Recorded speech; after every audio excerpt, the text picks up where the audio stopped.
Professeur John Ekina, nous tendons lentement mais sûrement vers la fin de cette entrevue, mais nous voulons quand même, avant que nous puissions clôturer, que vous puissiez nous dire un mot, un conseil à prodiguer pour que la jeune venture, la zone de libre-échange, les codes miniers et les zones économiques spéciales réussissent au Congo.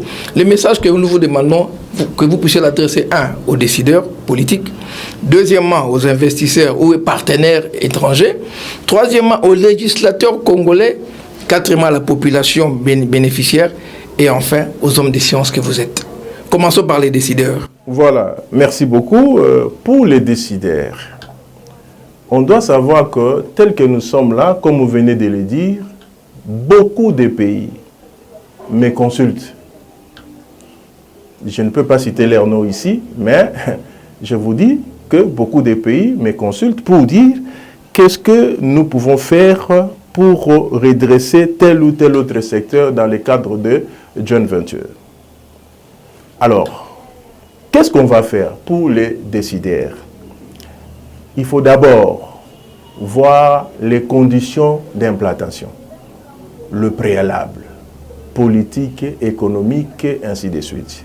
Lorsque vous avez réussi à faire ce préalable-là, vous allez maintenant utiliser dans le calcul économique pour apprécier la viabilité des jeunes ventures le facteur risque.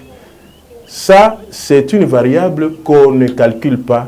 Parce que souvent, on peut vous donner, n'est-ce pas, un planning de provision, un planning, pardon, de production. Et on vous dit que voilà, on va réaliser autant de tonnes.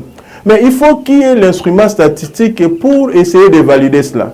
Parce qu'en utilisant les calculs statistiques, on peut se rendre compte que la probabilité de réaliser cela est moindre. Donc, on ne doit pas se fier aux chiffres. C'est ainsi que parfois, ça ne réussit pas.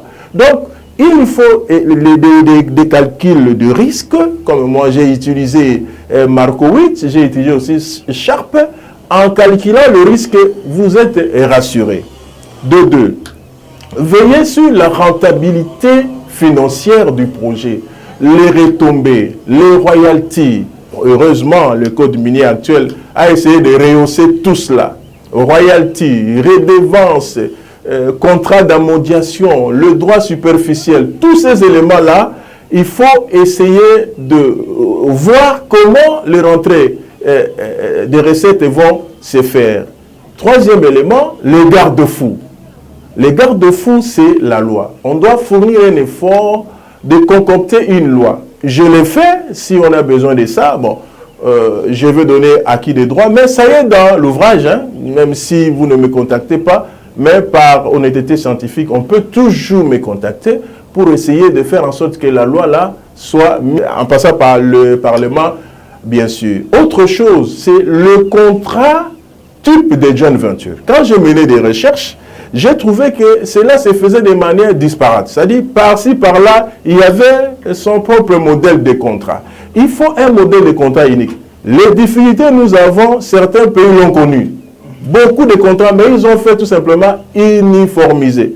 Il y a des ministères de tutelle qui peuvent toujours accepter d'imposer une ligne de conduite pour que nous ne puissions pas perdre. Autre chose, j'ai toujours dit, l'observatoire des joint ventures. C'est très important.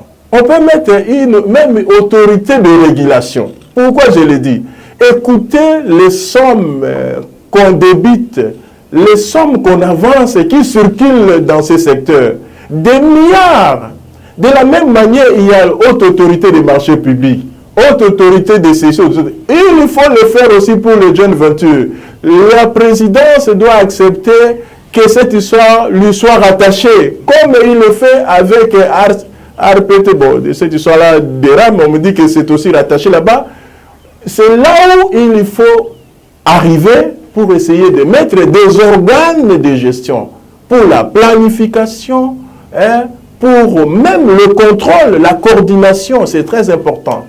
Le contrôle doit être renforcé. Il y a l'IGF qui fait bien son travail, mais on oublie aussi, n'est-ce pas, la Cour de compte. Quand nous on était encore étudiants, la Cour de compte, on doit donner le moyen pour que ça fonctionne normalement et on ne doit pas aussi éviter le contrôle parlementaire, l'IGF déjà, c'est bon. Ça, c'est du côté des décideurs. Mais pour le Parlement, accepter de mettre en place une loi, on risque de tourner à rond. La joint venture n'est pas seulement dans le domaine minier. Il y a plusieurs domaines, forestiers, ainsi de suite. Il faut accepter de recadrer les choses. Sinon, on va toujours aller de nébulosité en nébulosité et ça va créer toujours des fils à retordre. Ça, c'est clair. Maintenant, pour la population doit savoir que lorsque la joint venture est implantée dans un rayon quelconque, la société civile doit s'organiser pour déposer un cahier de charges. Dans ce cahier de charges, il aura ce que la joint venture doit donner à l'environnement, n'est-ce pas, aux gens qui entourent les sites d'exploitation. Ça peut être les routes, ça peut être les emplois qu'on va donner. Et ces cahiers de charges, c'est tout sur l'environnement. On pollue l'environnement. En contrepartie, la joint venture doit supporter et doit corriger, et doit, comme qui dirait, atténuer la pollution. Tout cela doit être contrôlé, doit être suivi et sous l'œil, n'est-ce pas, du gouvernement. Pour le collègue professeur, là, il n'y a pas de problème. Les collègues lisent l'ouvrage, d'autres m'appellent, tout ça, on échange. Pour les étudiants, j'ai toujours dit, chers camarades, lorsque on vous enseigne, c'est comme une goutte. Profitez de cet ouvrage. Je n'ai pas le temps de vous enseigner, mais à travers l'ouvrage, recevez quand même mes connaissances, mes réflexions.